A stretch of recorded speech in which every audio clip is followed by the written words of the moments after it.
दोस्तों नमस्कार, मैं हूं आपके साथ दिनेश कुमार। भारतीय सेनाओं के शीर्ष नेतृत्व में एक बड़ा फेरबदल देखने को मिला है। जनरल उपेंद्र द्विवेदी की जगह जनरल धीरज कुमार सेठ भारत के नए सेना प्रमुख बने। जनरल शंकर राय चौधरी के बाद वे पहले आर्मी अफसर हैं जो आर्म कोर्स से जुड़े रहे। जनरल धीरज कुमार सेठ ने 30 जून 2026 से भारत के नए सेना प्रमुख की जिम्मेदारी संभाली है। उन्हें जनरल उपेंद्र द्विवेदी की जगह आर्मी चीफ की जिम्मेदारी सौंपी गई है। जनरल द्विवेदी सेना में 4 दशकों से ज्यादा की सेवा देने के बाद रिटायर हुए। जनरल धीरज कुमार सेठ को ऐसे समय में आर्मी चीफ का जिम्मा मिला है जब भारतीय सेना बड़े बदलाव के दौर से गुजर रही है। सेना में जबरदस्त मॉडर्नाइजेशन का काम चल रहा है, इसकी क्षमता में लगातार बढ़ोतरी हो रही है और किसी भी समय युद्ध की स्थिति के लिए तैयार रहने के लिए भी ये सेना तैयार हो रही है और उसी अनुसार इसमें परिवर्तन भी किया जा रहा है। 3 दशकों बाद आर्म कोर से आर्मी चीफ बना है। जनरल धीरज कुमार सेठ के लिए सबसे खास बात यह है कि करीब 3 दशकों में वे आर्म कोर के पहले ऐसे अधिकारी हैं जिन्हें भारतीय सेना के नेतृत्व करने का अवसर मिल रहा है। अभी तक आर्मी के वाइस चीफ रहे जनरल सेठ 31 अगस्त 2028 तक इंडियन आर्मी के चीफ रहेंगे। इससे पहले general Shankar Rai Chaudhary armed core के अंतिम अधिकारी थे जिन्हें 1994 से लेकर 1997 के बीच सेना प्रमुख बनने का मौका मिला था। अब बताते हैं आपको कि जनरल धीरज कुमार सेठ कौन है। जनरल धीरज कुमार सेठ national defence academy NDA Khadakwasla और देहरादून स्थित इंडियन मिलिट्री एकेडमी आईएमए के छात्र रहे हैं। जनरल सेठ को 20 दिसंबर 1986 को आर्म को सेकंड लेंसर्स में कमीशन मिला। जनरल सेठ के सेना में एक पेशेवर सैन्य अधिकारी और मिलिट्री समझ के लिए उन्हें जाना जाता रहा है। उन्होंने मध्य प्रदेश के महू में हायर कमांड कोर्स और नई दिल्ली में नेशनल डिफेंस कॉलेज में भी अपनी पढ़ाई की। इसके अलावा पेरिस के मिलिट्री कॉलेज में defence services command and general staff course, California के मोन्टेर में नेवल पोस्ट ग्रेजुएट स्कूल में international defence exhibition management course भी किया है। राष्ट्रपति ने उत्तम युद्ध सेवा मेडल भी दिया है। जनरल धीरज कुमार सेठ ने जम्मू कश्मीर में उग्रवाद विरोधी बल आर्म्ड रेजिमेंट स्किनर्स होर्स की अगुवाई की।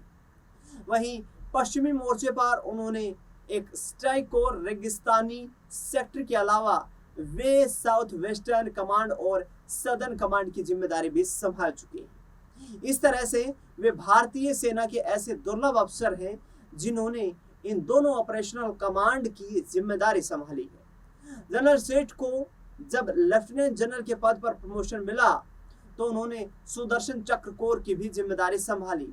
इसके बाद वे दिल्ली एरिया के जनरल ऑफिसर कमांडिंग बने, जहां से उन्होंने कई राष्ट्रीय और अंतर्राष्ट्रीय मिलिट्री ऑपरेशंस की जवाबदेही संभाली। सोमवार 29 जून 2026 को ही राष्ट्रपति द्रौपदी मुर्मू ने लेफ्टिनेंट जनरल धीरज सेठ के तौर पर उन्हें उत्तम सेवा युद्ध मेडल दिया है। उन्होंने सदर्न कमांड के आर्म कोर से आर्मी चीफ का पद संभाला है। जनरल सेठ ने जनरल उपेंद्र द्विवेदी की जगह सेना की कमान संभाली है। अग्निवीर पर जनरल उपेंद्र द्विवेदी का बड़ा बयान आया है। भारतीय थल सेना के प्रमुख रहे जनरल उपेंद्र द्विवेदी ने कहा कि अगर भविष्य के आकलन से पता चलता है कि अग्निवीरों को लंबे समय तक सेवा में बनाए रखने से रक्षा बलों को मदद मिल सकती है तो इस योजना में उचित बदलाव पर विचार किया जा सकता है। जनरल द्विवेदी ने अग्निपथ योजना को मानव संसाधन में बड़ा सुधार बताया है जिसका मकसद युवा, फिट और भविष्य के लिए तैयार सेना बनाना है। चीन के साथ संबंधों को लेकर जनरल द्विवेदी ने कहा कि गलत फहमियों को रोकने और सीमा से जुड़े मुद्दों को सुलझाने के लिए भारतीय और चीनी सेनाओं के बीच हर साल 1100 से ज्यादा बार बातचीत होती है। अग्निपथ योजना के तहत सेना 4 साल के लिए उन सैनिकों की भर्ती करती है जिसके बाद उनमें से 25% को सेवा में बनाए रखा जाता है, जबकि 75% को दूसरी नौकरियां करने के लिए सेवा से मुक्त कर दिया जाता है। राज्य और केंद्रीय पुलिस बलों में अग्निवीरों के लिए कई पद आरक्षित किए गए हैं। बदल रहा है युद्ध का स्वरूप। सेना प्रमुख ने कहा, अग्निपथ योजना के प्रावधानों के बारे में कोई भी फैसला लेने से पहले तय डाटा के बजाय संचालन आवश्यकताओं और अनुभव के आधार पर लिया जाना चाहिए। युद्ध का स्वरूप तेजी से बदल रहा है। आज के सैनिक को शारीरिक रूप से मजबूत, मानसिक रूप से और तकनीकी रूप से भी कुशल होना चाहिए। यह समझना जरूरी है कि यह योजना अभी शुरुआती चरण में है, क्योंकि पहले बैच ने अभी तक अपना सेवा काल पूरा नहीं किया है, इसलिए किसी भी तरह का अंतिम मूल्यांकन बेहद जल्दबाजी होगी। थल सेना प्रमुख के तौर पर अपने 2 साल के कार्यकाल की मुख्य उपलब्धियों के बारे में जनरल उपेंद्र द्विवेदी ने कहा कि सबसे अहम उपलब्धि ऑपरेशन सिंदूर है, क्योंकि इसने भारतीय सेना की संयुक्त, एकीकृत और भविष्य को लेकर तैयार युद्ध क्षमता को साबित किया है। जनरल द्विवेदी ने बताया कि चीन सीमा पर स्थिति स्थिर है, लेकिन यह संवेदनशील बनी हुई है। उन्होंने इसके लिए लगातार सतर्कता की जरूरत है। दोनों पक्ष एक दूसरे की चिंताओं के प्रति ज्यादा संवेदनशीलता दिखा रहे हैं। सेवानिवृत्त हो रहे सेना प्रमुख ने कहा कि कई संरचनात्मक संकेत धीरे धीरे हालात सामान्य होने की ओर इशारा करते हैं। 5 बटालियन बनाएगी भारतीय सेना। जनरल उपेंद्र द्विवेदी ने खुफिया निगरानी और रैकी की क्षमताओं को मजबूत करने के लिए खास 5 बटालियन के गठन की घोषणा की। उन्होंने कहा कि यह पहले युद्ध क्षेत्र के पूरे इकोसिस्टम में ड्रोन सिस्टम को ऑपरेट और मैनेज करने के लिए कर्मियों का खास समूह तैयार करेगी। उन्होंने कहा, सेना को बड़े पैमाने पर लगातार ड्रोन शामिल करने, उन्हें अपग्रेड करने और उनकी कमी पूरी करने की जरूरत होगी। 5 बटालियन बनाना इस जरूरत को पूरा करने के लिए सबसे अहम कदमों में से एक है। इन्हें मौजूदा रिमोटली पायलट एयरक्राफ्ट के आधार पर तैयार किया जाएगा। इन बटालियनों में से ऐसे कर्मियों का एक खास ग्रुप होगा जो रिमोटली पायलट एयरक्राफ्ट के पूरे सिस्टम को चलाने और मैनेज करने में माहिर होंगे। इससे खुफिया निगरानी और टोही क्षमताओं को बढ़ावा मिलेगा।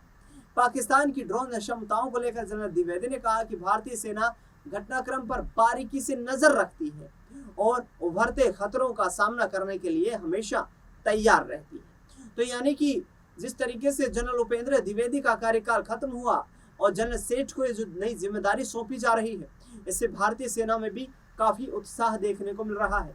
अब 2028 तक नए सेना प्रमुख जो हैं वो अपनी यहाँ पर सेवा को जारी रखेंगे। जनरल द्विवेदी के कार्यकाल के दौरान हमने देखा कि ऑपरेशन सिंदूर, जो भारत ने एक सफलतापूर्वक ऑपरेशन को अंजाम दिया, जिसमें भारतीय तीनों सेनाओं की ताकत देखने को मिली, जिसमें प्रमुखता के साथ काम जो था वो भारतीय आर्मी और एयरफोर्स का था, जबकि नेवी को समुद्री सेना संभालने और निगरानी करने का जिम्मा सौंपा गया था। और इस ऑपरेशन सिंदूर की सफलता में भारतीय सेनाओं का अद्भुत अदम्य साहस देखकर दुनिया ने भी ये माना कि भारत की सेना विश्व में वाकई सर्वश्रेष्ठ सेनाओं में से एक है। अब देखना होगा कि नई बटालियंस बनाए जाने को लेकर जनरल द्विवेदी ने जिस तरीके से बयान दिया है, जनरल धीरज सेठ इसे कितनी रफ्तार के साथ आगे बढ़ा पाते हैं। इस खास रिपोर्ट में फिलहाल के लिए इतना ही। देश दुनिया से जुड़ी बड़ी खबरों के लिए लगातार बने रहे हमारे साथ। धन्यवाद।